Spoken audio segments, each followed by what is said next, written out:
The EU announced this 90-day pause on its retaliatory tariffs against the US back in April, which was later extended to mid-July. And then, following the recent meeting of Eurozone finance ministers in Brussels, what is EU's latest position on its trade negotiations with the US?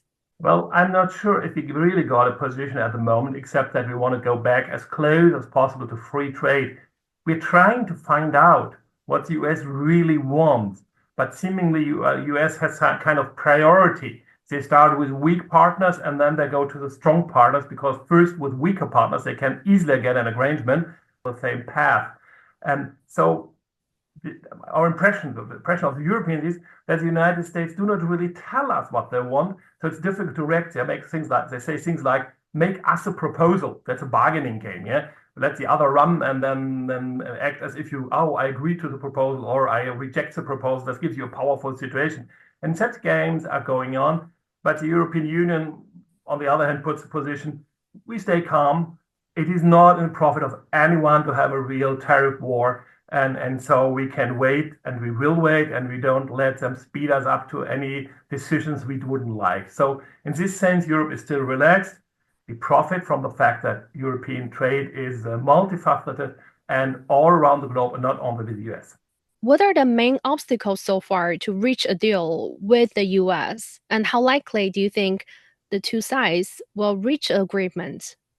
I think it is likely that they reach an agreement, but we do not know when. And as long as this is at stake, there's insecurity in the market, and that's a bad thing. That's why European Union would love to have an early agreement, but not at the price of having a bad agreement, which might, in the worst case, end very soon because then the US government finds out that it wants something else and then it just breaks the old agreement. So we want to have a solid, soon solution to the problem. But it's difficult to get this from the United States right now, as I told you, the US is not really bargaining with the European Union at the moment. They have other priorities for the moment.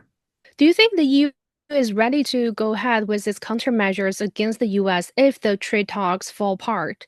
And like in which sectors or which industries do you think would be hit the hardest, such as, let's say, aviation, whiskey, and others? Well, yes, for sure. If you're not ready to go to the next step in this kind of conflict, trade conflict, we shouldn't start bargaining. I mean, we definitely will go on if there's no solution and we will hurt the American trade. Um, where we will do this? Well, on the first level, it's about goods. But I mean, if you look at the relationship, economic relationship between the United States and the European Union, it's also about services.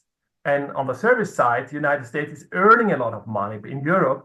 And so I would say in first step, we would restrict ourselves to goods, and that's a wide range of goods. And nothing special. It's some thousands of goods where we would have retaliation tariffs on. For sure, the big ones, cars, aeroplanes, things like that, where you have large volumes, but everything else, like, all the point is American whiskey. I don't know if you like to drink American whiskey. I don't need that urgently. We can do with out of many of these products. So if they're higher tariffs, we get them somewhere else. That's not a big problem. So the European Union will respond in goods, but on a second level, I think we talk about service industries. And here the United States is making great profit. American companies getting very rich on that. And if we hurt this part of their industry by tariffs on services, then this will be a different game.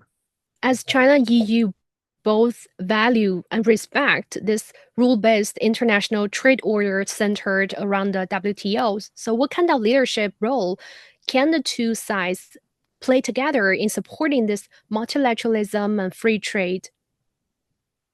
I think on the one hand, it's just what we must do with each other, just playing the role model maybe in this respect, that even across all these ideological gaps we certainly have between the two countries, that cooperation is possible, and that's a good idea to have that.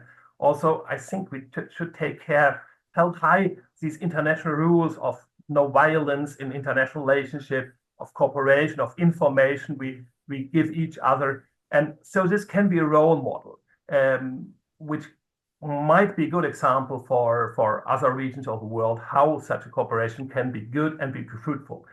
Again, I think it's also an important point to notice we are living in a world with growing tensions, and this means these kind of diversification in our trade, in our relationships, plays a big role to stabilize in such a stressful situation.